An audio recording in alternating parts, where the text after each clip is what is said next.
Monkey83 here today, and today we're going to be talking about the items that Zur has sold since yesterday and today, Friday, June 19th, and today on Saturday, June 20th. Zur today, well, yesterday actually has sold many good things, especially for us Titans and for the Hunters. Now, his place is usually where he was at um, first, or when he first sold his exotic items. I'm guessing his place doesn't change. It's where it was before. So here's there is. Like I said, he brought many good things for us Titans and good things for the Hunters. Not really many good things for the Warlocks. And he did bring a somewhat decent exotic gun. So as you can see here, he brought the ACD feedback fence for the Titans. Now this Titan gauntlet is actually really helpful. Um, but we'll get into detail later. And here, as you can see, he sold the Khepri Sting for the Hunters. This is a this really good actually gauntlet for the Hunters. He sold the Starfire Protocol for the Warlocks. Can't say it's really the best robes here. It is a DLC one um, chest, but it's not as good as some of the ones that I've seen. He brought the Hard Light, which is a pretty decent auto rifle. Not many auto rifles are used a lot because since the nerf of the auto rifles, it's pretty good in PvP. Not as bad as it was as well. Like I actually haven't seen anyone use it. Well, probably a couple times, but not a lot. But this is a pretty decent um, exotic gun. I'm sorry about that. And then he's selling, of course, the exotic shard, and he's selling an exotic chest engram. So I already bought myself the everything here except for these two. So let me get right into the ACD feedback fence. Now, as you could already tell, it gives us Titans intellect and strength, which is very big for us Titans if we want to use the Fist of Havoc more. And Titans are basically well known for their strength.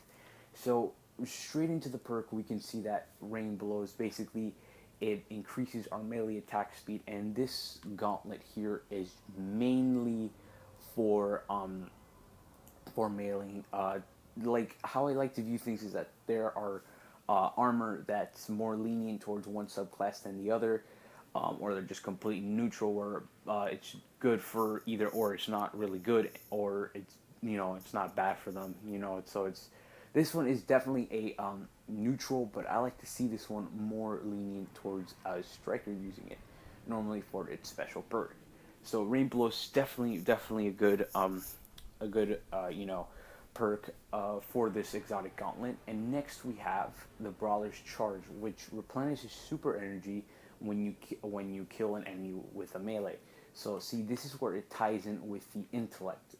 So every time we melee someone or melee an enemy in PvE or PvP or either or, um, our super energy is replenished, which makes us use the Fist of Havoc more often, especially if you have very high intellect on a Titan. You're able to use the Fist of Havoc way more often than you normally do. Now, the last perk is really good, which is what makes the ACD feedback fence very unique, very special. It's called the Wrath Conductors. Now, what the Wrath Conductors is, it's taking damage from a melee attack, deals damage in an area around you. So let's say you're facing an enemy in PvP, or you're facing an enemy in PvE.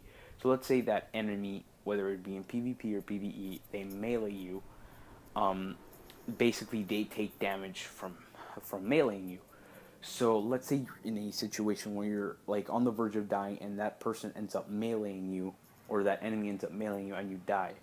It pretty much gives like a wave or something, some sort of defense where it hits them back, and then like they say they're on the verge of death and they killed you, then they die as well because of um, that automatic automatic offensive strike.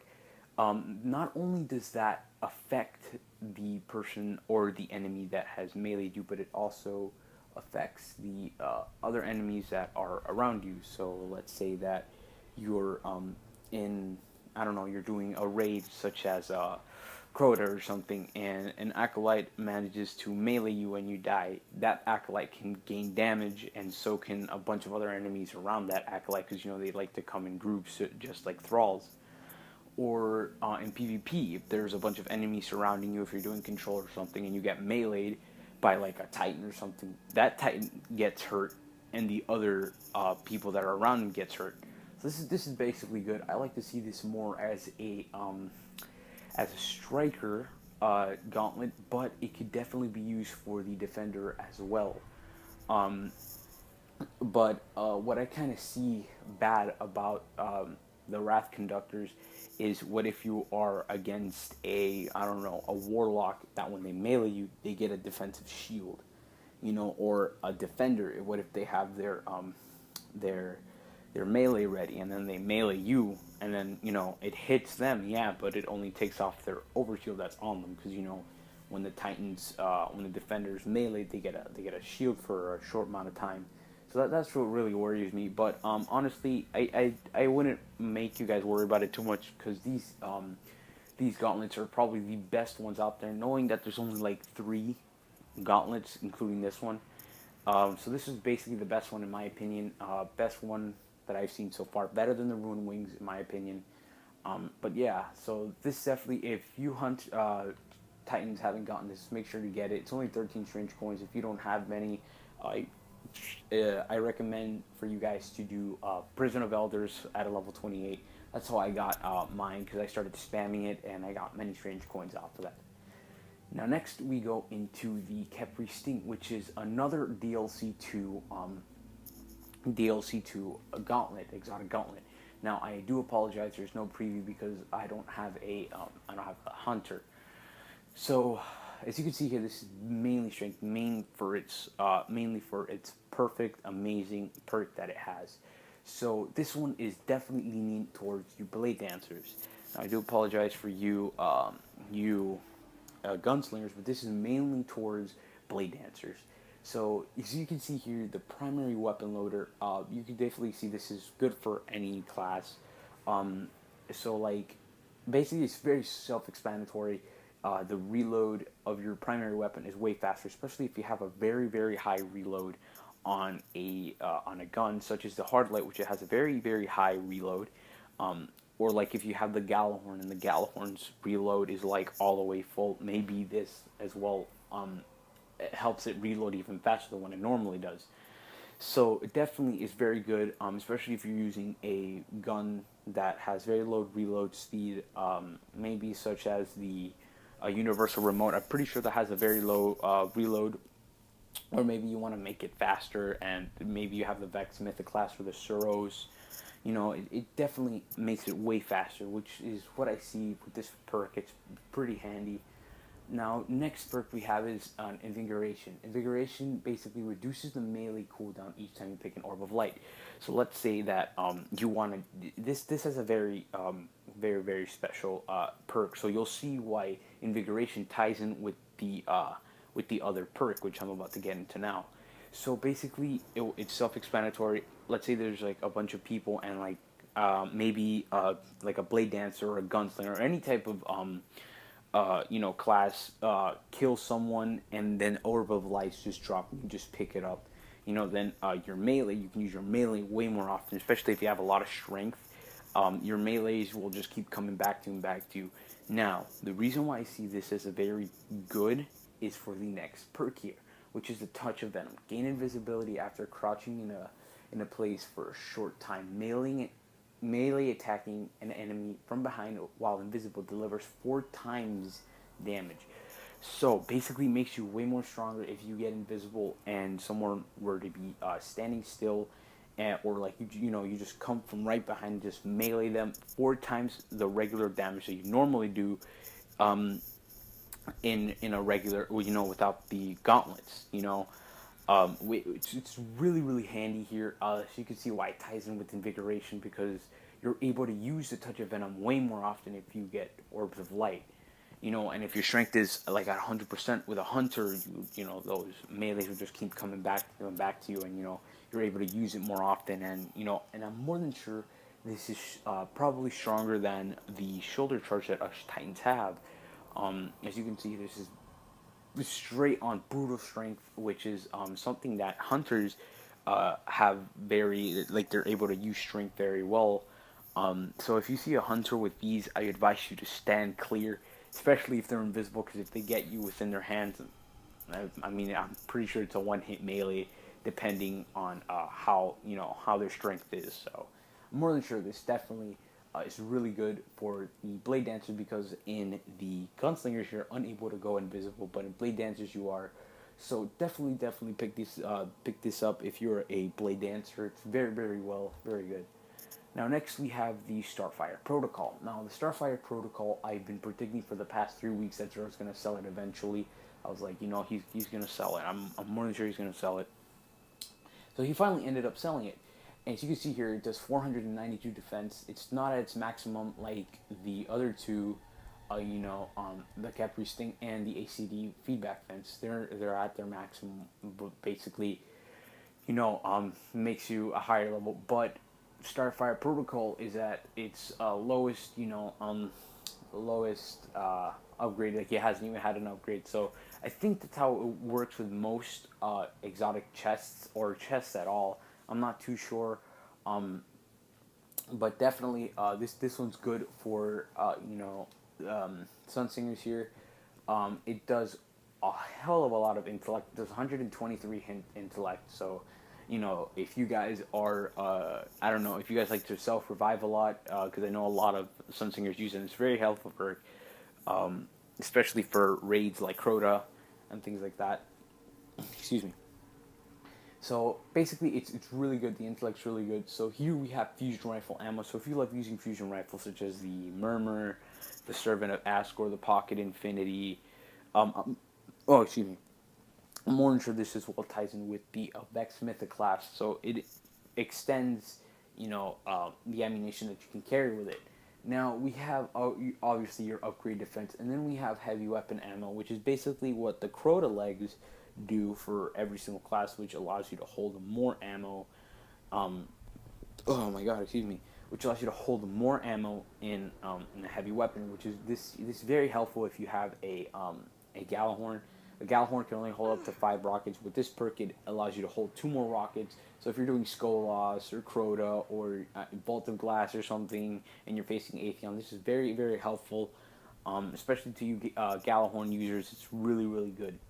So next you have the Starfire Protocol, which gains an additional fusion grenade. So if there are some Sunsingers out there that love using the fusion grenades, you get an additional one. So you get 2 instead of 1, really helpful. And then obviously you have your upgrade defense here. So not too bad of a drop for the Warlocks. Definitely a great drop for us Titans and Hunters. We got 2 DLC 2, DLC 2 gauntlets. So I'm pretty sure that the DLC 2 gauntlets are complete, since Xur recently sold the Nothing Manacles for the Voidwalkers. So next we have the Hardlight, the exotic auto rifle, second to the Suros Regime. Now, personally, I prefer the Suros Regime because the Suros Regime is my favorite exotic, and sadly, it's nerfed. I'm hoping for it to be buffed again because, like, I don't know. Personally, I just think that they should buff them again, because normally all I see people using nowadays is, usually hand cannons such as Thorn or the Last Word. Normally, that's all I see, the hand cannons and shotguns nowadays, a couple of snipers here and there, but, other than that, I don't really see many people using, auto rifles. I have been using the Hardlight in PvP. Not as bad as I thought it was. It's actually pretty strong, but obviously the Source Regime will always be my favorite one. Now, it has a couple of good perks here. We have the Glass Half Full, which the bottom of each magazine causes additional damage, so it definitely it makes the gun stronger a little bit. Here we have the CQB Ballistics, which, as you can see by the stats here, actually, let me just talk about that a little bit. We have a great rate of fire. As you can see, it's probably mostly at a 80 or maybe 90% complete. I think it's more of a 80% of of being completely, like, its rate of fire being impeccable. Like, the rate of fire is great here. Now, like, what I like to see about guns in this game is that although it specializes in something, it lacks in the other, and this one definitely lacks in impact. Now, the higher the rate of fire is, the lower the impact is what I've seen. So, as you can see, the impact is pretty low. I give it, like, in a percent rate, it's probably like a good uh, maybe 10-15%. Not really high impact, but as you can see, the rate of fire definitely makes up for it. And the perk, the half glass full, makes it a little bit more strong than it normally is. Now, the range is definitely lacking as well. Range is at a good 40%. I can give it 35-40%. It doesn't have much range, but as you can see here, the stability is pretty good. Especially with the rate of fire here. The rate of fire is crazy. Normally, when guns have huge rate of fire, their stability is probably all the way low, most likely, and the range as well. So it has pretty good stability, and the reload is pretty fast. So if you get this gun with, especially to you hunters, if you get this gun with the Capri Sting and get the first upgrade, the reload for this gun will be great. It's amazing. I've used it already. The reload's actually not that bad. So not overall, not bad, not bad stats. But of course, here as you can see, the CQB ballistics, it greatly reduces the recoil, but its penalty to its range and its impact, but it has more stability. Now, personally, I wouldn't use these because the stability is already good enough for me. I don't want to risk its damage or its range because I can't get enemies from a far distance, and maybe they'll be able to get me from a far distance, and I wouldn't want that. And here we have aggressive ballistics. Now, it does increase impact and range and stability a little bit, but it decreases the range again. I think auto rifles are very well for long distance, probably medium to long distance. So I wouldn't really pick these. I'd most likely just stay with the Accusized ballistics. So I already talked about the half glass full. So obviously your regular upgrade damage, just as the last four here, just upgrade damage. Nothing really special here. And now we go into the middle perk, which is quick draw. The weapon can be drawn unbelievably fast, which makes it like you can switch to it really fast.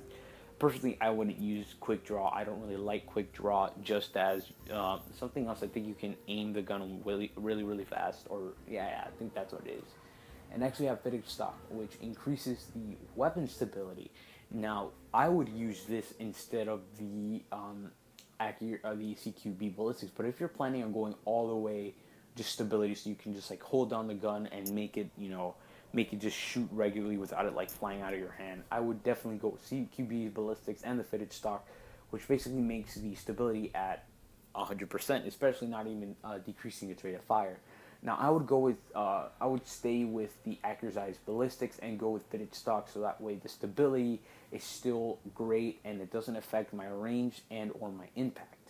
So I would stay with that, or you can go with Field Scout, which I think its magazine is already high enough. It's 40,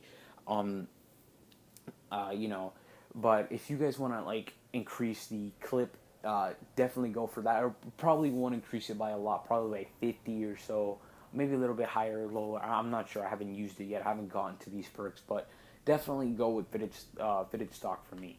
Then next we have the Violet Light. Now, rounds fired from this weapon overpenetrate targets and ricochet on hard surfaces. So this definitely, I believe, increases the impact yet again.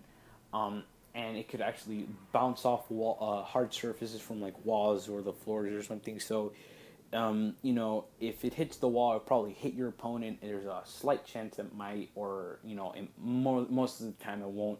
But definitely that's pretty good. It overpenetrates the targets, and it's overall it's pretty good. The gun itself, on a scale of 1 to 10, I give it a good 7. It's a pretty decent gun, pretty decent auto rifle. Gotten many kills with it in PvP. Definitely good. If you guys don't have it in your collector like me, an exotic collector, I definitely recommend picking this one up. Now next, obviously, he sold the exotic shard, and then he sold the exotic chest piece engram, which I got 3 of them. I got the Starfire Protocol, for the Warlock. I got the Armamentarium for the Titan, and I got the Lucky Raspberry for the, excuse me, for the Hunters. So it's not, I didn't get too bad of a drop. I actually gave the Starfire Protocol to my other Warlock. So as you can see here, he just sells telemetry for the hand cannon machine gun and the pulse rifle, which you can get this for 950 glimmer in the tower. But if you have one coin to spare, I definitely say that you guys should go for this. And you have the plasma drive and the emerald coil, which basically makes your which upgrades your, excuse me, whoa, your Sparrow, and it makes it a little faster. And the emerald coil is green, and I believe the plasma drive is blue. And then you have your heavy ammo synthesis for one strange coin. It makes it, you get 5 for one strange coin, which is a pretty good deal, rather than spending 950 glimmer for one, or going to Ares or something. Or you can always go to Barracks for like 250 glimmer, and I believe that's how much it is. And an Ether Seed you can get heavy ammo synth. And obviously here you got your material exchange for 2 strange coins. You get a 1 mode of light, which isn't too bad, but I definitely recommend it. If you have any radiant materials or ascendant materials, you can go to the speaker, and for 2 like for example, for 2 radiant energy, or 2 radiant shards, or 2 ascendant energy, or 2 ascendant shards, you get 1 mode of light. So it's they're not really useful anymore. So unless you have like an old gun from like before DLC 1 or during DLC 1, if you have a gun that is the first generation, and you want to keep upgrading it, then be my guest, just stay with the shards that you have now. But not many people use it anymore, because most of the upgrades you don't need anything other than glimmer and just basic materials like helium filaments and things like that. So definitely go with the speaker, in my personal opinion. Go with the speaker, or if you want, just go here if you just want modes of light and don't feel like spending all your Senate shards or whatever. But yeah, that's basically what Xur sold today. So yeah, this is basically what I have so far. I'm close to getting the last perk for halfway done. I have to say, it looks really badass. If you Titans have the sun setting shader from Ares, I definitely think you guys should go with it, because it definitely matches it.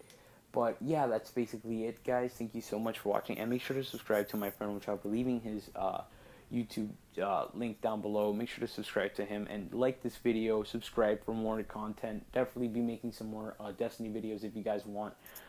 Probably me going onto Twitch or whatever and streaming. And yeah, thank you so much for watching. Like, comment, and subscribe.